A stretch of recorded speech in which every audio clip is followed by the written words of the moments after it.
So hello guys, so nandito naman tayo sa ating panibagong video.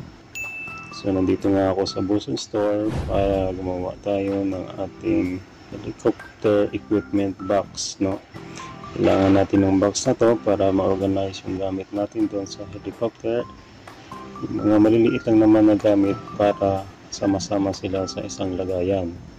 So ito na nga, tapos na ako magsukat at kakatingin ko na siya gamit ng lagare. So sinubukan ko lang to gamitan ng lagare kung madali lang katingin, pero sa tingin ko dahil nga matigas tong gamit ko na phenolic board na 1/2 size, medyo mahirap din magputol. So dalawang lagare na nga yan ang aking ginamit, pero talagang nakakangawit. So ito nga pala si partner dyan, no? May ginagawa din siya, naayos na yung jig chisel. So yun na nga, bumalik na nga ako dyan. May kinuha akong jigsaw. So kinuha ako dun sa may Dexter. Ayan, mas mahigit pang gamitin yan kasi mas mapadali yung trabaho. So yun nga, sinuka yung mga sukat ko dyan at kinating ko na rin, no, gamit ng jigsaw. Yung mga kinakating ko na yan para sa ating mga gilid ng ating box. Yan, sinukat ko na nga yan, pinaplaster ko na kung ang pagkapwesto ng ating box, no. So inumpisahan ko na rin yan na pakuan. Yan, yung gamit ng pangmalakasang martilyo. So medyo nahirapan ako niya magpako dahil nga wala akong makitang patungan para sa gilid. So yan nga, oh. Saan na lang sumusuot yung martilyo, may pako lang yung pako dyan sa may phenolic board na yan. Pero once na ipako na yan, madali na yan. Ayan, oh. So okay na, pakuan na lang natin, dagdagan na natin ulit. Yan. So yung kabilang side naman, ayan. So malapit na matapos yung ating box. Mayroon na siyang dalawa sa gilid. Yung dalawang maliit na lang yung ating susunod na ipako dyan. So yan, talagang tiyagaan na paggawa ng box, pero madali lang naman gawin to. Yan.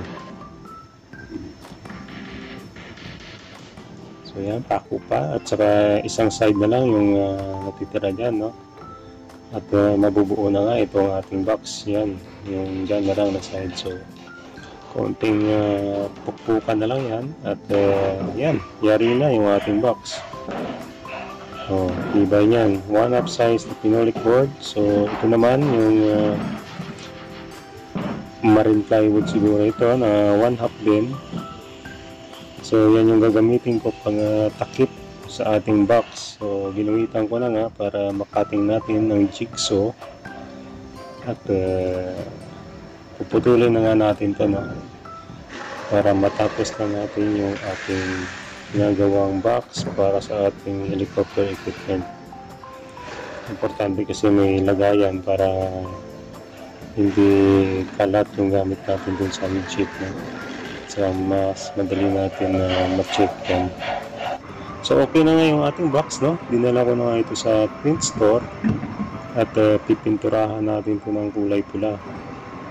Yung panlabas lang ang pipinturahan natin dyan. Hindi na kailangan pinturahan yung loob kasi hindi naman makita, no? Ayan, ginamitan niya natin yan ng pintura na pula at gamitan natin ng roller para mas maganda yung pagpipintura natin, no?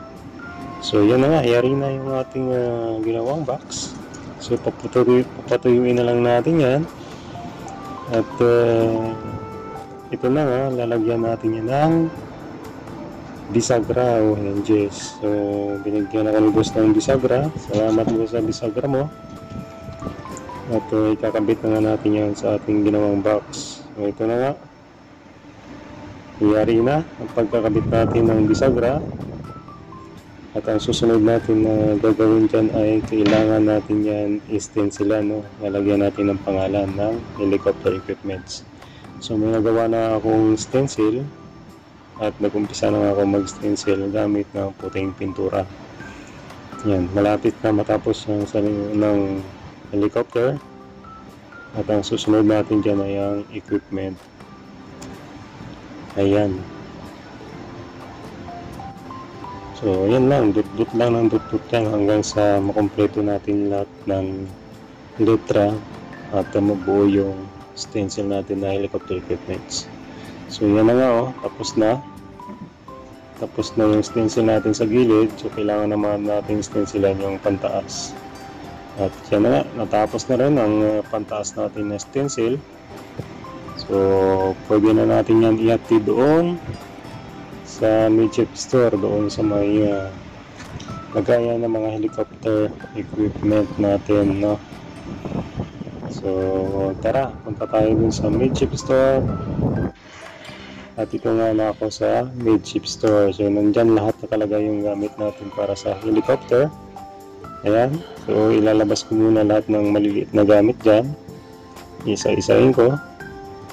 So, ito nga pala yung loob ng box na yan, no? Meron dyang fire extinguisher, mayroong foam concentrate, mayroong CO2 fire extinguisher, at dito may dalawang dry powder para sa may dangerous cargo. So, ito naman yung ating ginawang box. Nilagay ko na rin yung ating mga gamit dyan, yung mga maliliit na gamit. Ayan, katulad ng first aid kit, ng marshalling baton, ng flashlight, yung maliit na axe, yung set ng screwdriver, tsaka yung mga spare battery natin dyan. So yan nga pala yung marshalling baton, no? Tinisting ko na rin. At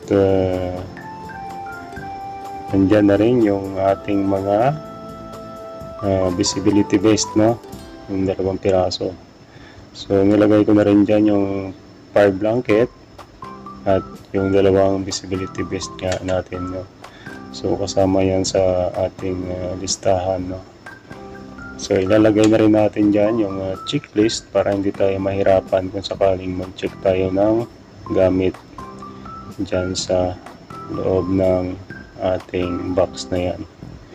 So ayan na, kompleto na lahat ng gamit natin. At least nandyan na lahat. Pag nag-check tayo, mas madali natin ma-check. So, salamat nga pala sa panonood ng aking video at sa susunod ko pa ng mga video. So, huwag kalimutan mag-like, follow, and share sa aking